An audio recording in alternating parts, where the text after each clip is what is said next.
Today on Roll Credits, we're hitting the road with Passenger Stit, a horror story where the real danger isn't where you're going, but what's already come with you. Oh, man. Yeah.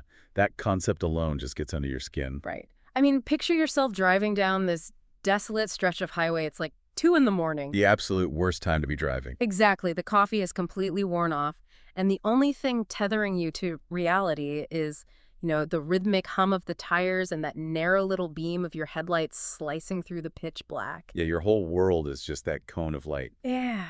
And now imagine realizing that if you take your foot off the gas, you might not live to see the sunrise. It's just such a visceral nightmare. It really is.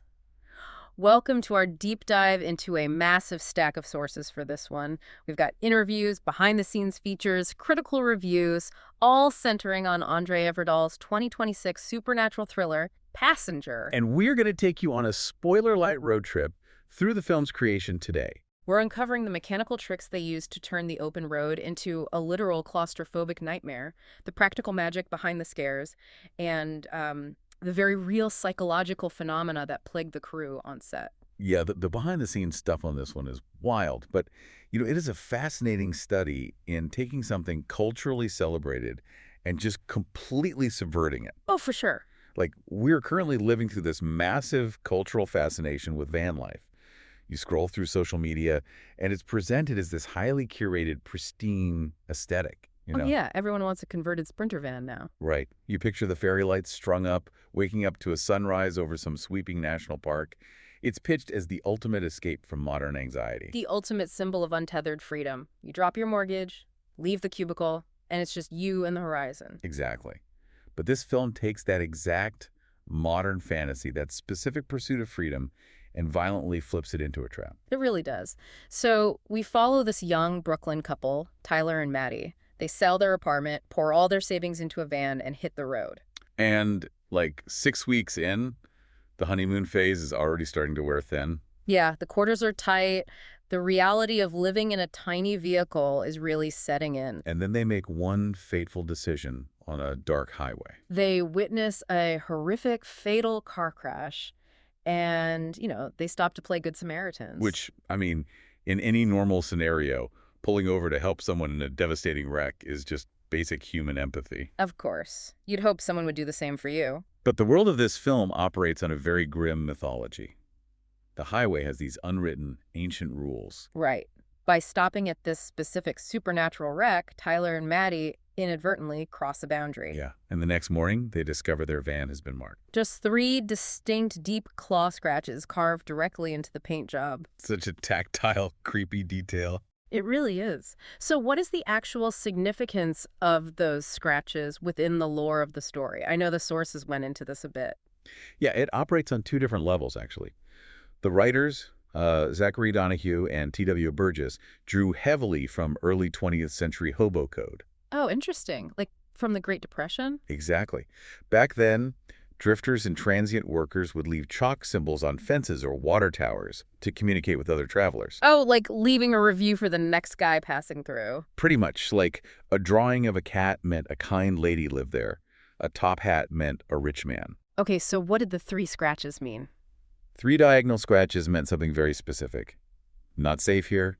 Keep moving. Okay, let's unpack this. We usually think of the open road as the ultimate symbol of freedom, but here, the van essentially becomes a mobile coffin. A mobile coffin, yeah, that's exactly what it is. The very thing giving them freedom is trapping them. They are confined to this tiny metal box, hurtling through the dark, burning gas they can barely afford just to stay alive. Right, because they can't stop. Because if I remember the lore correctly, those scratches aren't just hobo code, right? No, they are also a demonic signature. In Christian theology, 3 scratches are often depicted in hauntings as an intentional mocking affront to the Holy Trinity. Oh, wow. Yeah, it signifies that the couple is now being hunted by this ancient entity, simply known as the passenger. And the cruelest rule of this curse is that the entity only attacks at night, and it only strikes when the vehicle stops. So they physically cannot stop driving once the sun goes down. Which forces them into this state of perpetual motion. I know they eventually cross paths with a seasoned van lifer named Diana, right? Yes, played by the incredible Oscar winner Melissa Leo. She's so good in this. She really is. She acts as this reluctant expert on the dark rules of the road. But, I mean, even someone with her survival skills is vulnerable to the sheer grinding exhaustion of never being able to park and sleep. It sounds exhausting just talking about it. It does, and this raises an important question. Mhm. Why is the concept of driving at night so universally unsettling to us? Oh, it's terrifying. I hate driving at night. Same. Yeah. And Everdoll's approach to the horror works because it targets a biological vulnerability. When you are on a pitch-black back road, your situational awareness is severely handicapped. Right. Your field of vision is entirely dictated by those headlights. Everything outside of that cone of light is a literal abyss.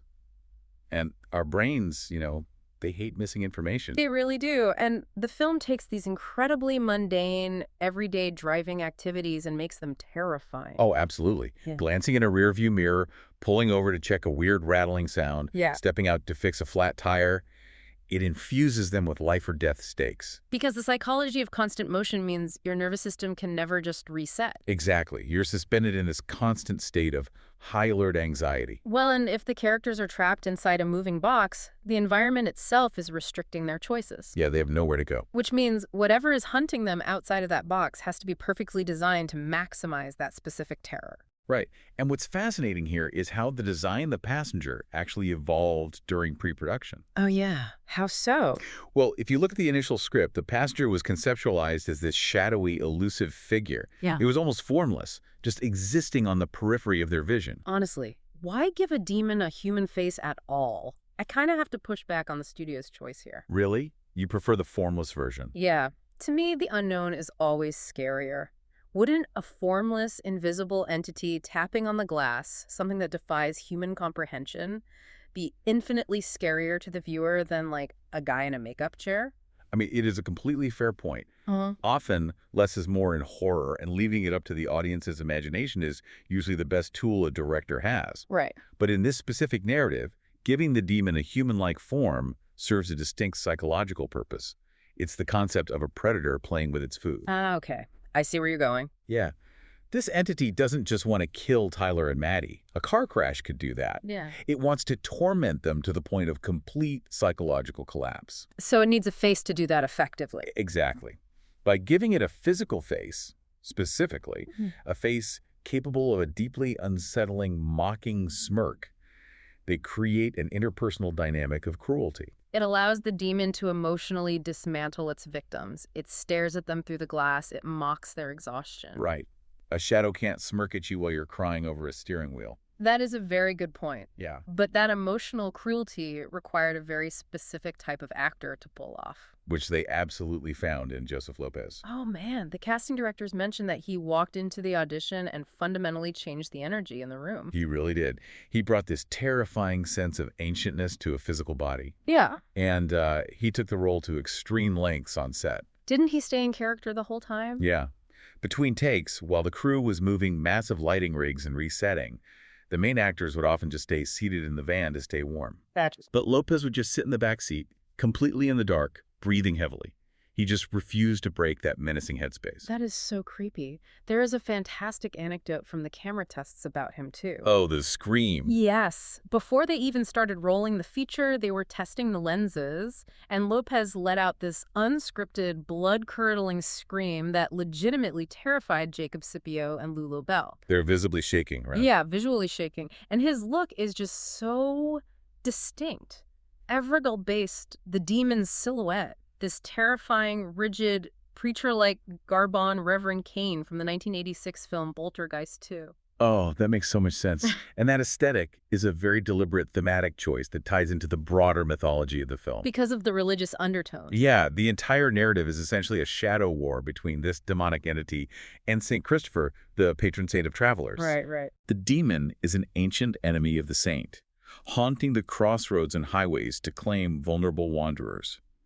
Presenting itself in the twisted garb of a man of the cloth is the ultimate blasphemy within their lore. Well, to make this grounded, physical demon actually feel like a threat, the world around it couldn't feel like a movie set.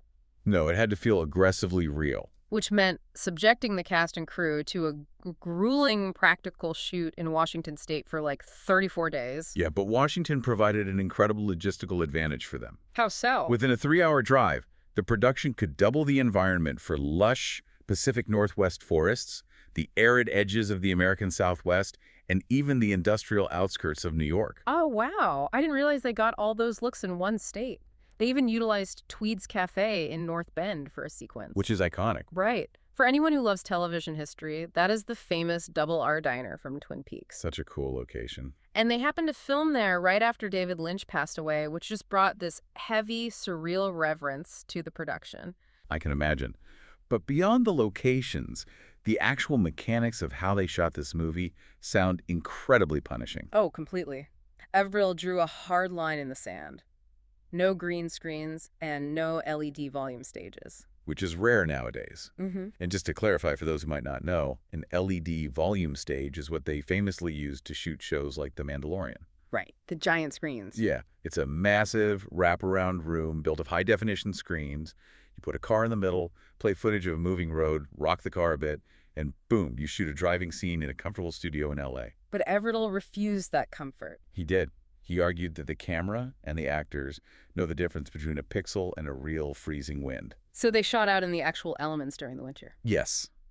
But, when you have actors delivering intense dialogue while pretending to drive in a panic, you obviously cannot have them actually navigating dark, icy mountain roads at 50 miles an hour. Yeah, that's way too dangerous. So how did they solve the mechanical problem of driving? They employed a technique involving open metal stunt cages. Wait, what?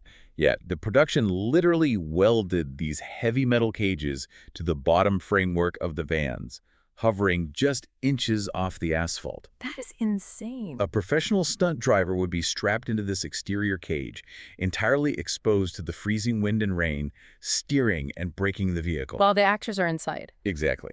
The camera equipment is rigged to the hood, and the actors are inside the cab, fully committing to their panic attacks, while the van is actually hurtling down a real road in the dead of night. The logistics of that are just mind-boggling, and that dedication to practical realism extended to the special effects, too. Oh, Justin Raleigh's work. Yes, Raleigh handled the physical gore. And there is a decapitation scene. We will keep the context vague to avoid spoilers. That is so highly engineered, it required almost zero digital touch-ups in post-production. That is a massive achievement. But for me, the technical marvel of the entire film is the projector scene. Oh, it is an absolute masterclass in lighting design.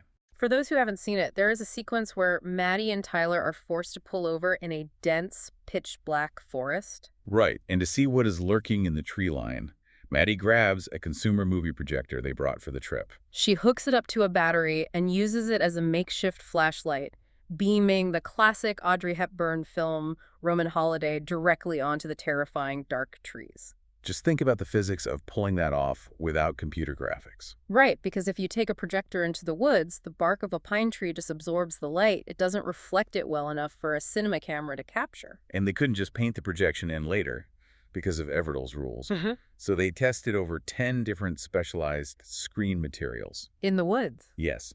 They cut them into the shapes of trees, wrapped the trunks in the middle of the night, trying to find a surface that would bounce the exact right number of lumens back into the lens without looking like, a reflective safety vest. It is an incredible amount of labor for just a few seconds of screen time. It really is. Yeah. And that ambition culminates in what the camera department affectionately called the owner. Oh, the tracking shot. Yeah, a 3-minute continuous tracking shot in a sprawling parking lot. No hidden cuts, no panning to a black wall to stitch 2 takes together. That must have been a nightmare to choreograph. It required the camera operators to hit precise physical marks while dodging a moving vehicle. The stunt driving had to be mathematically perfect, and the actors had to nail every line of dialogue in the dark. Here's where it gets really interesting, though. Contrast that meticulously planned, mathematically perfect tracking shot with how they captured the movie's absolute best jump scare. Oh, the one from the teaser trailer. Yes, the one where the demon suddenly appears sitting inside the car. The crew was losing light, the day was ending, and they were facing union overtime penalties. Always stressful. And they realized they hadn't actually captured the scare. They had exactly 15 minutes left. Wow, 15 minutes. So they scrambled. They threw a stunt double into the preacher costume, told him to run down the asphalt, drove the car past him, slammed on the brakes. Just pure chaos. Literally.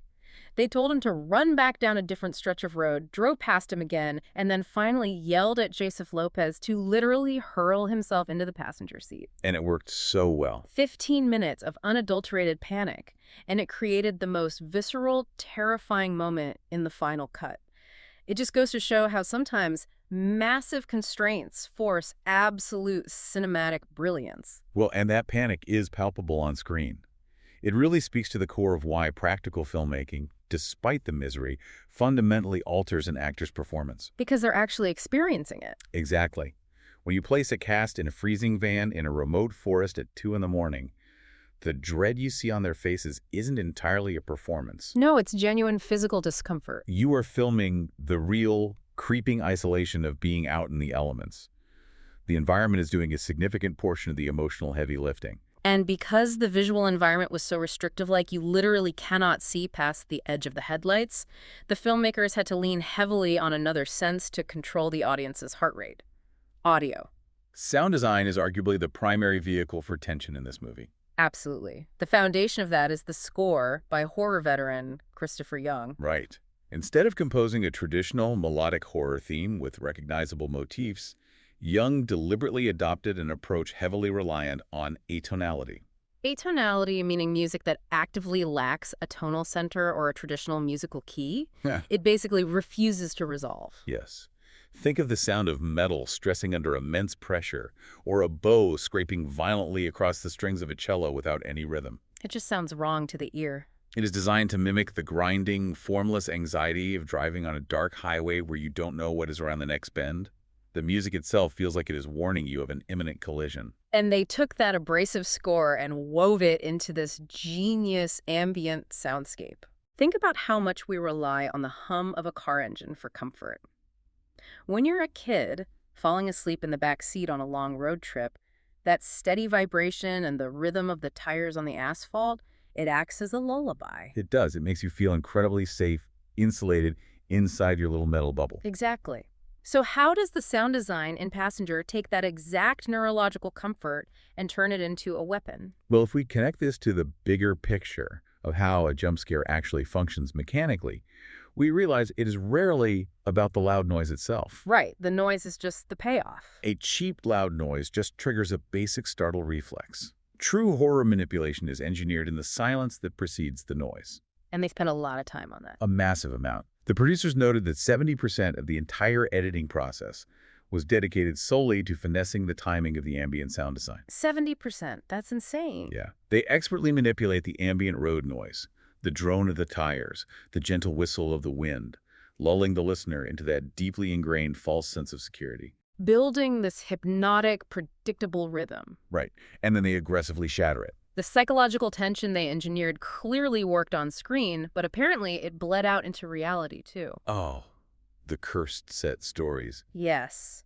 According to the cast and crew, things started getting incredibly strange during the shoot, totally mirroring the film's themes of being cursed and targeted. The production became notoriously haunted among the crew.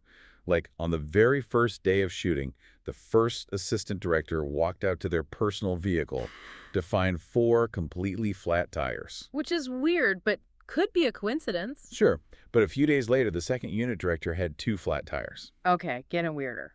Then, Joseph Lopez gifted a blanket to a studio executive's daughter.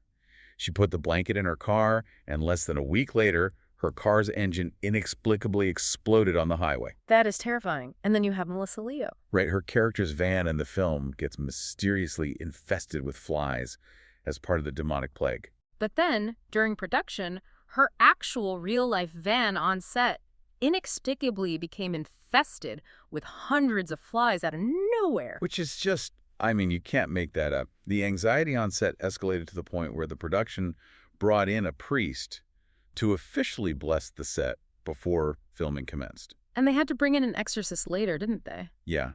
When they had to reconvene months later for additional photography because mechanical issues were still plaguing the shoot, they brought in an actual exorcist to perform another blessing on the equipment. Which brings up a fascinating psychological question. What's that? When you have a crew of people working night shoots, freezing in the woods, operating on 3 hours of sleep, their nervous systems are completely frayed. Oh, definitely. They're essentially experiencing the exact same exhaustion as the characters they are filming. Does a frayed mind start attributing mundane mechanical failures like getting a flat tire on a gravel construction road to the paranormal? Well, it is the classic human desire to find patterns in chaos. When you are deeply sleep-deprived, the brain attempts to organize random misfortune into a cohesive narrative. Right. It feels better to blame a demon than to accept that an engine just blew a gasket due to poor maintenance. Exactly. So, what does this all mean? I have to ask you, the listener. Does hearing that a set was legitimately plagued by strange phenomena make the movie scarier for you when you watch it? It definitely adds an aura to it. Does it add a layer of tangible dread? Or do you just chalk it up to a tired crew driving on roads with too many loose nails? It's fun to think about. Yeah. But whether or not you buy into the mythology of a cursed set, the film itself has sparked a very real, grounded debate among critics regarding its underlying themes. Oh, yes, the subtext debate. Right. While horror audiences have generally praised the execution of the tension, some critics looked at the subtext and interpreted a much different message. Like that piece from Exclaim magazine. Yeah, there was a highly critical piece from the publication Exclaim that argued the film operates as a deeply politically conservative allegory. Their argument centers on the idea that the film essentially demonizes alternative lifestyles, specifically the nomadic, anti-capitalist van life culture. Yes. The critics point out that Tyler and Maddie actively choose to leave the safety of a traditional apartment to seek an untethered life on the road. And the movie's narrative then punishes this nonconformity with literal demonic torment. The review suggests the movie subtly idolizes traditional domestic picket fence conformity. By framing the open road as a landscape of ungodly danger, the subtext is arguably telling the audience to just stay home. Pay your rent, don't stray from the traditional path, or the boogeyman will destroy you. Exactly. The critic also pointed out that the protagonist's ultimate survival relies heavily on traditional Christian iconography and the lore of saints, reinforcing this idea that orthodoxy is the only true safety. It's an incredibly compelling lens through which to view the story. And regardless of where anyone stands on that interpretation, it highlights how horror serves as a mirror for societal anxieties. Precisely. Whether the director consciously intended to critique nomadic living, or if he was simply exploiting our primal evolutionary fear of the dark, the narrative taps into the terrifying vulnerability of being disconnected from community. Right. When you strip away the infrastructure of modern society, your neighbors, a fixed address, the safety of being rooted in one place, you are fundamentally alone. And in the natural world, being alone makes you pray. It really does. Which brings us to the ultimate chilling irony of the entire story, the real catalyst for all of this suffering. Because Tyler and Maddie did not get cursed because they were arrogant. Right. They didn't trespass on a sacred burial ground or read from a forbidden ancient text. No. They got cursed because they saw a terrible accident and they made the choice to stop and help. They stopped to be good Samaritans. And that is the final thought I want to leave you with to mull over. What does it say about our modern world and our collective underlying anxieties that the ultimate horror scenario in this film doesn't begin with a sin, but with an act of basic human empathy? It's a dark thought. The idea that caring about a stranger on the side of the road is the fatal mistake that dooms you. If you really sit with that, that implication is far scarier than any demon staring at you in the rearview mirror. It completely flips the idea of community on its head. It does. So remember that the next time you think about selling your things and leaving the safety of the city for a life on the open road. We love to think of van life as a sun-drenched Instagram filter, but you never know when the sun might drop, leaving you with nothing but the dark. I know I'll be double-checking my rearview mirror tonight. And that wraps our journey through Passenger. If you enjoyed this episode, follow Roll Credits and share it with your fellow horror fans. And let us know what film we should cover next, old or new. We'll be back soon with more trivia, more movie magic, and something else lurking just beyond the headlights.